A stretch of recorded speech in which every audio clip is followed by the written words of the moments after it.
ایک بھائی کا سوال ہے، کیا پیدائش کے بعد بچوں کے کان میں اذان دے سکتے ہیں؟ اس کا کیا حکم ہے؟ اور اس کے متعلق علامہ البانی کا کیا موقف ہے؟ آپ کے ایک درس میں سنا تھا کہ علامہ البانی پہلے ضعیف کہتے تھے، پھر انہوں نے کہا کہ حسن لغیرہ ہی ہے، اس کی بھی وضاحت کر دیں۔ اچھا، اس کا پہلے بھی جواب دے چکا ہوں میں پھر سے وضاحت کر دیتا ہوں تاکہ بات آسان ہو جائے اور واضح ہو جائے۔ ہاں، میں نے کہا تھا غالباً مصطلح حدیث کے درس میں حسن لغیرہ کی جب میں نے بات کی تھی اور مثال دی تھی۔ علامہ البانی رحمہ اللہ کا موقف بیان کرتا ہوں تاکہ بات آسان ہو جائے، پورا جواب بھی آپ کو مل جائے۔ علامہ البانی رحمہ اللہ کے اس میں 2 مرتبہ رجوعات ہیں، 2 مرتبہ رجوع کیا ہے اس مسئلے میں۔ پہلے علامہ البانی ضعیف کہتے تھے روایت کو۔ دیکھیں، ایک ہے بچے، نو مولود بچے کی اذان میں اقامت، وہ تمام حدیث ضعیف ہیں، اقامت کی حدیث سارے ضعیف ہیں۔ ہم بات کریں اذان کی، اذان اور اقامت الگ ہے، کیونکہ بعض لوگ دائیں کان میں اذان، بائیں کان میں اقامت دیتے ہیں۔ اقامت کی روایت سارے ضعیف ہیں، وہ غیر شرعی ہیں، وہ نہیں کرنی۔ بات ہو رہی اذان کی، اذان کے تعلق سے علامہ البانی کا موقف جو ہے وہ بھی بیان کر رہا ہوں، جو پہلے صحیح کہتے تھے، پہلے ضعیف کہتے تھے، پہلا موقف تھا۔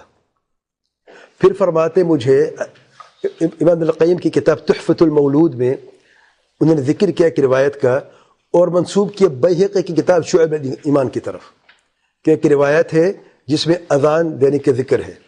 علامہ البانی نے اس روایت کو شاہد بنا کر یہ فرمایا، دوسرا قول جو ہے کہ صحیح حدیث ہے۔ علامہ البانی رحمہ اللہ فرماتے ہیں وہ کتاب اس وقت تک نہ مخطوط تھی نہ مطبوع تھی،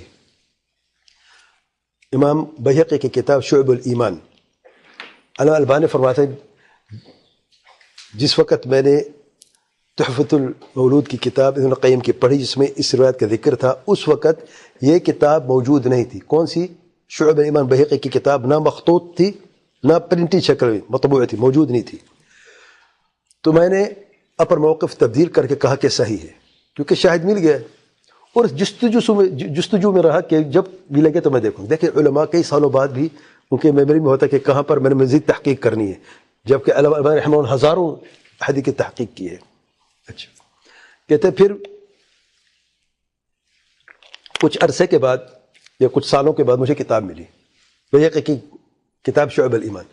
جب میں نے یہ روایت دیکھی، اس میں 2 راوی جس پر جھوٹ کی تہمت تھی، وہ تحریم بالکذب 2 راویوں پہ، وہی روایت جس کو امام ابن القیم رحمہ اللہ نے، اچھا مزے کی بات ہے، فرماتے ہیں امام ابن القیم رحمہ اللہ نے جب تحفۃ المولود میں اس روایت کا ذکر کیا تو فرمایا ضعیف ہے۔ ابن القیم نے کیا کہا؟ ضعیف، اس کتاب میں۔ شیخ صاحب فرماتے وہ روایت اور تھی، جو روایت میرے پاس تھی وہ اور تھی، ترمذی کی روایت تھی جس میں کہا کہ ضعیف ہے، بیہقی شعب الایمان کی اور روایت تھی۔ تو میں نے کہا دونوں کو ملا کر حسن درجے پہ پہنچ جاتی ہے، کیونکہ ضعیف کو ضعیف سے ملا کر حسن درجے پہ پہنچ جاتی ہے۔ فرماتے جب میں نے وہ کتاب دیکھی، اس میں 2 راوی پر جھوٹ کی تہمت تھی۔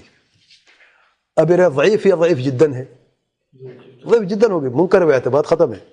تو علماء نے بڑے پیارے فرماتے ہیں امام القیم رحمہ اللہ کو یہ لکھنا چاہیے تھا ضعیف جداً، انہوں نے جداً نہیں لکھا، جس کی وجہ سے میں نے بھی ضعیف سمجھ کے اسے حسن غیر درجے پہ پہنچا دیا۔ تو آخر میں جو فیصلہ تھا امام رحمہ اللہ کا یہی ہے کہ روایت ضعیف ہے، اس پہ عمل نہیں کرنا چاہیے۔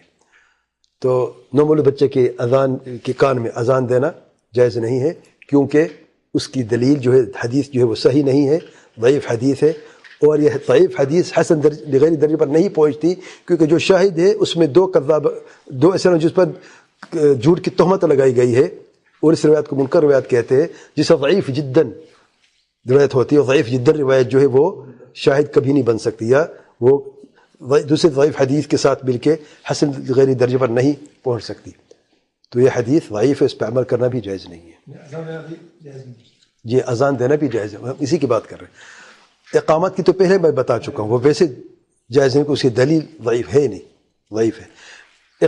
اذان کی جو میں بات کر رہا ہوں، یہ قول آخری قول البانی رحمہ اللہ کا جو ہے یہی قول ہے، یہی قول سے قول راجح ہے کہ ضعیف نہیں دینی چاہیے۔